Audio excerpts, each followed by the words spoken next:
I almost just dropped the word that Jesus and Brian's mom don't need to hear. That's right. We need to respect Evelyn. This is my college roommate, Lee. This is one of our frat brothers, Clay. They have been best friends since before they knew me. Since we were 12 years old. Multiple people reached out after I hung out with Lee a couple months ago and said that they wanted to hear the story about the night that he wrecked my car. And so, because I knew that we would be together this weekend, I was like, okay, we're going to tell this story. It was our freshman year. It was homecoming week. And the Friday night of homecoming, my dad had told me that he had bought me a new camera.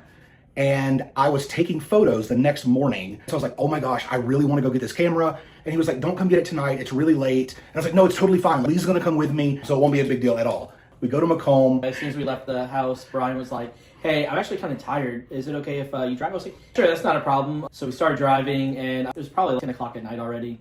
And I was like, I'm starting to get a little hungry. And so let's stop at Wendy's. Just grab 3 junior bacon cheeseburgers, and that's really important for later on in the story. It wasn't raining, but it was misty, and about 30 minutes in, the road curved a little bit more than I was expecting, and all of a sudden, we started spinning out of control. Started spinning and spinning, and it might be the first time I ever heard Brian speak in tongues, actually. Brian, like, as soon as we start spinning, Brian throws his hands on top of the roof, holding himself in place, and say, Jesus, Jesus, Jesus, Jesus, Jesus. I've never heard. I still think about that moment all the time. Did he say, Jesus, take the wheel? So we're just spinning, and then we go down into a ravine. Still, again, spinning and spinning and So spinning much and spinning. And then there's this weird part of the ravine where it's a driveway that goes into a gas station, and we're spinning. We wind up hitting the driveway that's elevated from the ravine, go midair, spinning in the air still, landing probably about 50 feet from where we launched at. We then kept spinning and spinning and spinning for another 200 feet. We probably spun for, how far did we go? I don't know. So far. I wish I had a video to show you guys where we left the road to where we ended up. Makes no sense, especially considering the fact that we were literally spinning the whole time. We should have flipped. It was so far. And while we were spinning, while we were in midair for that brief moment of time, Brian and I were all over the place, right? Brian's hands fell off from the roof. He stopped praising the Lord for a little bit.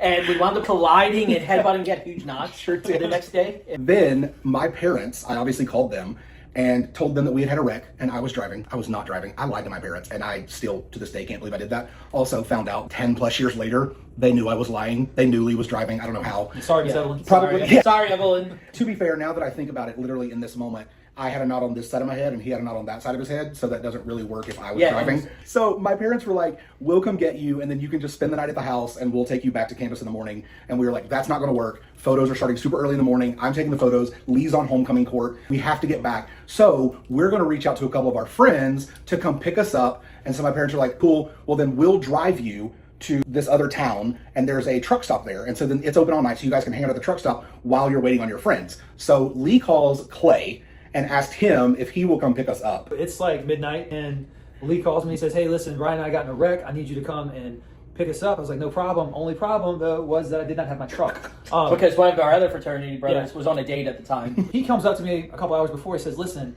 I got a date with this girl. Will you please let me use your truck? I was like, fine. So he gives me the keys to his car. And I was like, no problem. I'm probably not going to use it. It's just going to sit there. Lee calls me at midnight and was like, hey, we got in a wreck. I need you to come get us. So I go and get JD. I said, JD, come with me. I got to pick up Lee and Brian. He's like, okay. Everything's going great. And all of a sudden, boo, they pull us over. And JD is JD. He's never been in trouble. All right. He didn't grow up in Pearl River.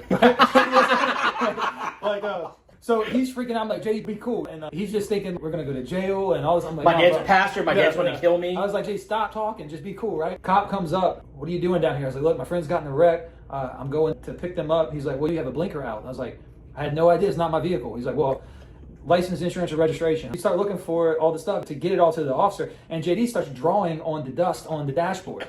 And all of a sudden, the cop goes, what are you writing in, son? And JD goes, nothing. I need y'all to step out the car. And I was like, oh, geez.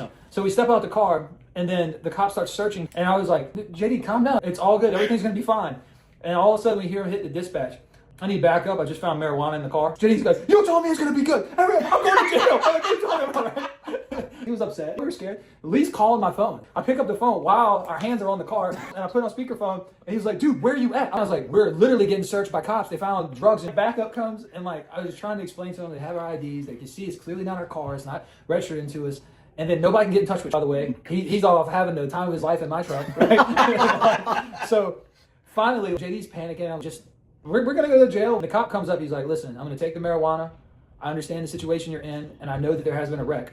He's like, so y'all go ahead and go. By the time they actually picked us up, and we pulled on campus just before 7 o'clock that morning. JD didn't go to the shower when he got back, and I heard him yelling, "Let me kill you!" It was the first time he's ever been in trouble.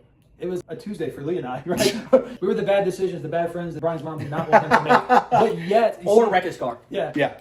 Yet we're two of the guys the Lord has called now as pastors. So. There you go. Why do you have to make everything a sermon? Sorry, but I will say the worst part about this entire story, though, is I completely forgot about those junior bacon cheeseburgers. And they were just rotting away in Brian's car for a week or two, and before they could look at it and realize, oh, we can't fix this. This car's totaled. So, happy graduation present. Yeah.